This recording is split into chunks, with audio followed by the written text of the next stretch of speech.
नमस्कार दोस्तों, आयुर्वेदिक एस्ट्रो के इस चैनल में आपका हार्दिक स्वागत है। आज हम मेष लग्न की कुंडली के ऊपर चर्चा करने जा रहे हैं। ये एक बहुत ही प्रसिद्ध जातक की कुंडली है जिसके बारे में हम आज विस्तृत चर्चा करने जा रहे हैं। हमें आशा है कि आप हमारे वीडियो को पूर्ण रूप से देखेंगे और अगर आपको पसंद आएगा तो आप ज़रूर सब्सक्राइब करेंगे और शेयर करेंगे। तो आइए स्टार्ट करते हैं आज इस मेष लग्न की कुंडली के ऊपर। नंबर 1, जब प्रथम घर में नंबर 1 लिखा होता है तो ये मेष लग्न की कुंडली कहलाती है। अब ये जो मेष लग्न की कुंडली है इसमें ये देखा जाएगा कि मेष लग्न की कुंडली कितनी प्रभावशाली लगन है।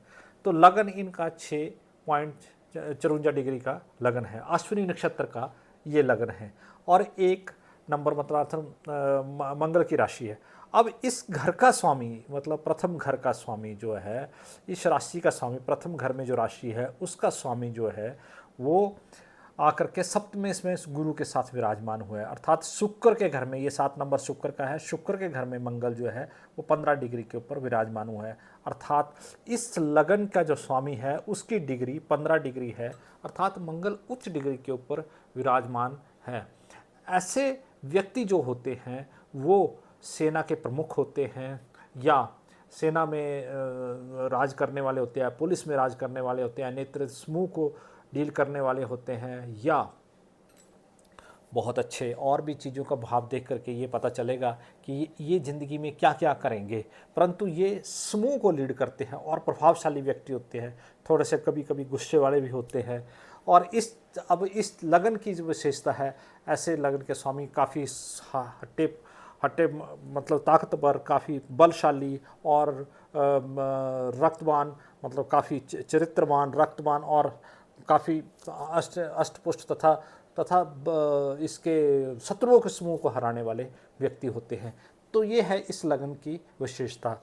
तो इस लगन के स्वामी जो है वो अच्छे लोग होते हैं काफ़ी। और इस कुंडली की विवेचना करते करते हम जैसे और चलेंगे तो आपको सबसे प्रथम ये बता देता हूँ कि ये जितने भी ग्रह हैं वो राहु और केतु के पास में हैं। यहाँ 9 नंबर में केतु लिखा हुआ है और यहाँ राहु लिखा हुआ है। तो ये सारे ग्रह जितने भी हैं वो इस साइड में होने के कारण, मतलब हमारे लेफ्ट साइड में राहु और केतु के होने के कारण ये काल सर्प दोष की, पूर्ण काल सर्प दोष की कुंडली है, जिसके ऊपर हम एंड में विवेचना करेंगे। अब आते हैं हम दूसरे घर के स्वामी के ऊपर। दूसरे घर का ये दूसरा द्वितीयेश में जो राशि है वो शुक्र की राशि विराजमान है और शुक्र जो है वो केंद्र में आकर के विराजमान है। मतलब दूसरे घर का स्वामी जो है वो शुक्र है, दूसरी राशि का स्वामी शुक्र है। द्वितीयेश जो है वो आकर के चतुर्वेश में विराजमान हो गया है और चंद्रमा के साथ विराजमान हो गया है। तो ऐसा व्यक्ति जो है, जो ऐसे व्यक्ति के जो कुटुंब होता है वो बहुत बड़ा तो नहीं होता है, क्योंकि बहुत बड़ा नहीं होने के कारण ये पाप राशि में विराजमान हुआ है। अर्थात चंद्रमा के साथ जब शुक्र विराजमान होता है, चंद्रमा के घर में जो शुक्र विराजमान होता है तो वो पाप राशि में मतलब अति शत्रु के घर में विराजमान है। परंतु शुक्र इस घर में जब इस चतुर के घर में बैठता है तो इस घर का एक चीज़ और देखी जाएगी कि चतुरेश यहाँ कर्क राशि है। कर्क राशि में चंद्रमा बहुत उच्च का है और चंद्रमा उच्च होने के कारण शुक्र उस घर में विराजमान है। शुक्र गुरु है, अगर गुरु इस घर में विराजमान हो जाता है और चंद्रमा इस घर में विराजमान हो जाता है तो इसको हम एक लक्ष्मी नारायण योग भी कहते हैं। तो चंद्रमा के साथ नीच है परंतु इसको लक्ष्मी नारायण योग कहते हैं। और ऐसा जातक अपनी माँ से बहुत ही प्रेरणा पाता है, माँ के साथ उसका बहुत स्नेह होता है, माँ का आशीर्वाद उसको ज़िंदगी ताउम्र बना रहता है और माँ के ननिहाल से भी उसको ऐसा प्रतीत होता है कि माँ के ननिहाल से भी उसको प्रॉपर्टी प्राप्त होगी। अर्थात माँ का ये सबसे चहेता इस कुंडली में कर्क राशि में जो चंद्रमा है वो बहुत उच्च का है, 25 डिग्री।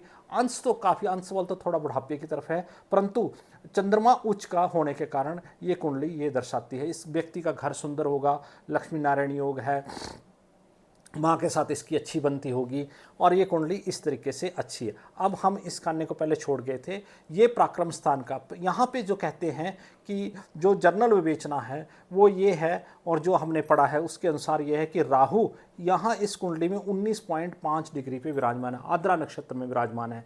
राहु पराक्रम के स्थान में विराजमान होना बहुत ही अच्छा होता है। इस व्यक्ति का पराक्रम देश विदेश तक रहेगा, अपने पूरे राज्य में पराक्रम रहेगा, ये पराक्रमी होगा तथा और लोगों को प्रभावित करता होगा, प्रभावित समूह को प्रभावित करता होगा। इसका एक चीज़ और है, यहाँ मंगल की राशि है और यहाँ राहु है, तो इस व्यक्ति का पराक्रम भी उच्च होगा और इसका लगन भी स्ट्रांग है, मेष लगन है। मेष लगन स्ट्रांग होने के कारण ये जो जातक जो है वो चाहे सेना के समूह हो, चाहे किसी इंस्टीट्यूशन के समूह हो, चाहे पुलिस के समूह हो, उनको मैनेज करने वाला और शत्रुओं के समूह को हराने वाला ये व्यक्ति है। तो इसका ये पराक्रम जो होगा और लोग इससे बहुत प्रभावित होंगे, इससे काफ़ी ज़्यादा संख्या में लोग जो है प्रभावित होंगे।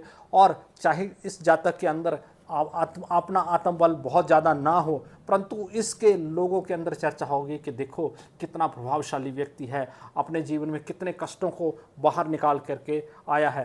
परंतु एक चीज़ इस कुंडली में और है, मेष लगन के कुंडली में ये रहता है कि जातक की शुरू की लाइफ, जो बचपन का जिंदगी है, वो संघर्षपूर्ण होती है। अच्छा, अब आगे आते हैं इस घर के ऊपर। यहाँ जो सूर्य है वो सूर्य और बुध जो है, बुध आदित्य योग बना करके कुंडली में विराजमान है, परंतु सूर्य की डिग्री बड़ी कम होने के कारण, यहाँ देखो माता की डिग्री अच्छी है, सूर्य की डिग्री कम है, तो इस जातक की अपने पिता के साथ कम बनेगी। कम मतलब कम, बहुत कम बनेगी, ठीक है, ये मान सम्मान पूरा पिता का करेगा, परंतु जो एक गैप होता है वो पिता पुत्र के बीच में ज़्यादा इसके, जैसे सूर्य और शनि के बीच में गैप रहता है, वैसे ही शनिदेव अपने पिताजी की बहुत इज्जत करते हैं, परंतु शनि और ग्रह और सूर्य ग्रह के बीच में जैसे गैप रहता है, वैसे ही ऐसे पुत्र और पिता के बीच में गैप रहेगा। और इसका एक चीज़ और भी बता दूं, इसको पुत्र प्राप्ति करने में भी, अपनी बच्चों के, ये जो बच्चों के खाने में सूर्य बुध है, इसका एक चीज़ और भी है, इस घर का मालिक, षष्ठेश का मालिक यहाँ पंचमेश में आके विराजमान हो गया है। जब षष्ठेश का मालिक बुध है, जब षष्ठेश का मालिक बुध होता है और बच्चों का मालिक, तो ये थोड़ा सा पुत्र संतान में व्यवधान उत्पन्न करता है, व्यवधान उत्पन्न करता है। अर्थात सूर्य तो ठीक है, परंतु सूर्य की डिग्री कम है। अगर ये सूर्य उच्च डिग्री का होता तो इसको जातक को निश्चिंत ही पुत्र की प्राप्ति होती, परंतु बुध की डिग्री ठीक है और सूर्य की डिग्री कम होने के कारण और षष्ठेश का मालिक ये पंचमेश में विराजमान होने के कारण इसको पुत्र प्राप्ति में थोड़ी सी दिक्कत आएगी, जिसका मैं आगे समाधान बताऊँगा। अब ये तो हो गया, ये शत्रुओं के समूह को भी लीड करेगा। वो मैंने पहले बता दिया कि शत्रुओं के समूह को ख़त्म कर सकता है ऐसा जातक। अब इसके बाद आते हैं ये छठे घर में षष्ठेश में शनि विराजमान है और शनि ये दो घरों का मालिक है, इसका और इसका, अर्थात लावेश का और कर्म स्थान का मालिक शनि है। शनि जब यहाँ इस घर में विराजमान, बुध के घर में, मित्र के घर में विराजमान है, चित्रा नक्षत्र में विराजमान है, शनि अच्छा है, ये समूह को खत्म कर देगा, बीमारियों को खत्म कर देगा, कर्जों को खत्म कर देगा। ये 100% जब शनि इस घर में अकेला बैठा है, अर्थात इस लाभ स्थान का मालिक यहाँ बैठा है, इसका घर का कर्म स्थान का मालिक यहाँ बैठा है, तो इस जातक के जीवन में बहुत बड़े कर्जे आएंगे और शत्रु आएंगे, बीमारियां आएंगी, परंतु ये शनि जो है वो इतना प्रभावशाली है। मैंने शटवल में इसका देखा है, शटवल में शनि बहुत प्रभावशाली है और ये उच्च का विराजमान होकर बैठा है, तो ये शत्रुओं के समूह को खत्म कर देगा और कर्जे को ख़त्म कर देगा। और इसके मन में जो व्याधि विचार आएंगे, बीमारियां आएंगी, अर्थात कोई भी बीमारी सबसे पहले मन में आती है, तो मन में कोई बीमारी आने से पहले या गलत विचार आने से पहले शनि इसको समूह को नष्ट कर देगा। अर्थात एक चीज़ और बताता हूँ कि ये कुंडली जो है पाप प्रधान ग्रहों के उच्च होने के कारण ही अच्छी है। इसमें जो गुरु तत्व के ग्रह होते हैं या दूसरे ग्रह होते हैं वो इतने उच्च नहीं है, अर्थात राक्षस ग्रह जो हैं वो उच्च हैं, इस कुंडली में काफ़ी उच्च के हैं, परंतु इसमें एक ही है कि इसमें कालसर्प दोष है। अब आते हैं सप्तमेश में, तो ये लग्नेश जब इसमें बैठ गया आकर के, केंद्र का स्वामी केंद्र में विराजमान हो गया, तो एक राजयोग ये भी है। गुरु के साथ में विराजमान है, शुक्र के घर में विराजमान है, गुरु और मंगल जो है वो दोनों शुक्र के घर में विराजमान, परंतु गुरु जो मंगल के साथ विराजमान हो गया, तो मंगल की जो क्रूरता है वो थोड़ी गुरु के साथ जब विराजमान होते हैं दोनों मित्र, परंतु मंगल की जो क्रूरता है वो गुरु के स्वाति नक्षत्र में होने के, अगर गुरु की डिग्री अच्छी है, परंतु गुरु के साथ जब बैठने से इसने इसकी क्रूरता खत्म कर दी है। नहीं तो ये मंगल जो है बड़े अच्छे प्रभाव नहीं देता, ये जातक बहुत ज़्यादा गुस्से वाला होता। हाँ, इस जातक की जो भार्या होगी, जो पत्नी होगी, उसके बीच में बहुत ज़्यादा मतलब मतभेद हो सकते हैं, बहुत मतभेद हो सकते हैं। मैं ये कह सकता हूँ कि इनमें आपस में झगड़ा हो सकता है, मतभेद हो सकते हैं, मनभेद हो सकते हैं, परंतु भार्या अच्छी होगी, क्योंकि इस घर का मालिक शुक्र जो है, इस घर का मालिक केंद्र में गया है, वो उच्च विचारों की होगी, उच्च कोटि की होगी, पत्नी उच्च कोटि की होगी, उच्च विचारों की होगी, अच्छी होगी, कर्म प्रधान होगी, परंतु विचार नहीं मिलने के कारण इनमें मतभेद रह सकता है। जो ये शुक्र और गुरु और मंगल, जब मंगल की दशा इस जातक को आएगी तब ये थोड़ा सा मनभेद और बढ़ सकता है, क्योंकि लगन का स्वामी ये लगन और प्रभावशाली हो जाएगा।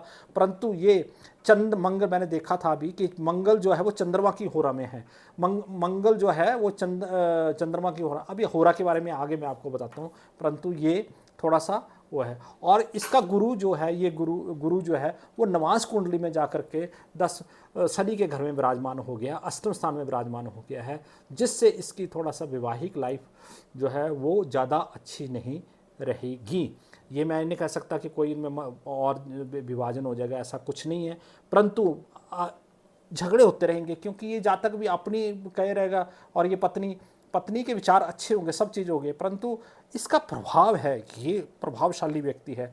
तो प्रभावशाली व्यक्ति जब किसी की बात नहीं सुन पाता है, उसको सहन नहीं कर पाता है, तो आपस में मतभेद होते हैं। ये मेरा अपना मत है।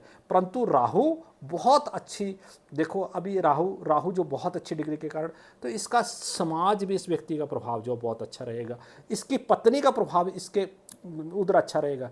परंतु ये हो सकता है कि ये जो जातक है अपना घर बहुत अच्छा बनाए, बहुत सुंदर बनाए, माँ का आशीर्वाद इस जातक को बहुत अच्छा रह सकता है। इस जातक को मैं विशेषतः एक और कहना चाहूँगा, क्योंकि चंद्रमा अच्छा है, तो माँ से ये कोई चांदी की माला लेकर के अपने गले में धारण करे और उस माला को ये ताउम्र माँ के आशीर्वाद के रूप में रखे, अपने पास रखे, माँ से कुछ चावल ले ले, माँ से कुछ चांदी की चीज़ ले ले। और लक्ष्मी नारायण योग है तो ये विष्णु भगवान जी और लक्ष्मी जी की पूजा करे, सत्यनारायण स्वामी का व्रत करे, पूर्णमासी के दिन व्रत भी करे, तो इसका घर जो है वो पूर्णमासी का व्रत करे, सत्यनारायण की कथा करवाए हर, और जब जब पूर्णमासी होती है तब भगवान विष्णु की आराधना करे, तो इसका वैवाहिक लाइफ जो है वो अच्छी हो सकती है। इसके पूजा इस करने से बाकी ग्रह जो है ये शांत हो सकते हैं। अब इसके भाग्य स्थान में केतु बैठा, अष्टम में, तो देखो अष्टम में, पहले अष्टम की बात करते हैं। अष्टम में मंगल की राशि विराजमान है।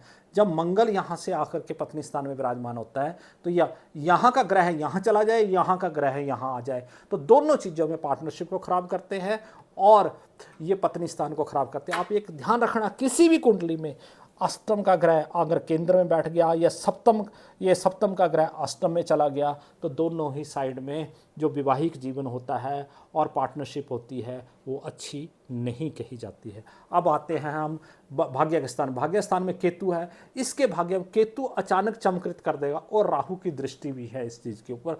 राहु की दृष्टि होने के कारण केतु जो है वो बृहस्पति के घर में बैठा, अर्थात अपने गुरु के घर में बैठा है, तो इसका भाग्य पूजा पाठ से अचानक चमकृत हो जाएगा। जब ये जातक पूजा पाठ करेगा तो इसका भाग्य चमकृत हो जाएगा। अब इन दोनों का कर्म स्थान का मालिक भी और लाभ स्थान का मालिक भी यहाँ पे विराजमान हो गया है। शनि जो विराजमान हो गया, तो मैंने आपको बताया कि इसके कर्जे खत्म कर देगा, शत्रुओं को खत्म कर देगा, परंतु लाभ में भी कमी देगा।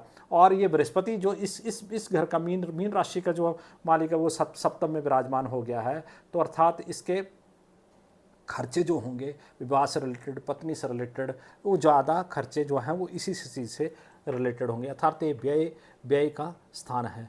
अब हम आते हैं कि इस जातक के उस चीज़ के ऊपर कि जातक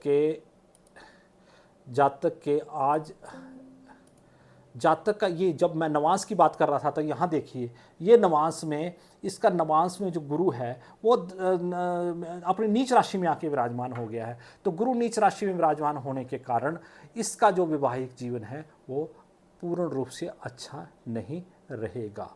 अब दूसरा एक चीज़ और बात करते हैं कि चंद्रमा, आजकल इसको गुरु चंद्रमा की दशा लगी हुई है, जो चंद्रमा की दशा जो है वो 2000 ये रहेगी चंद्रमा की दशा, इसको इस जातक को चंद्रमा की दशा रहेगी 2030 तक। 2030 तक चंद्रमा की दशा रहेगी। तो ये चंद्रमा की होरा में है।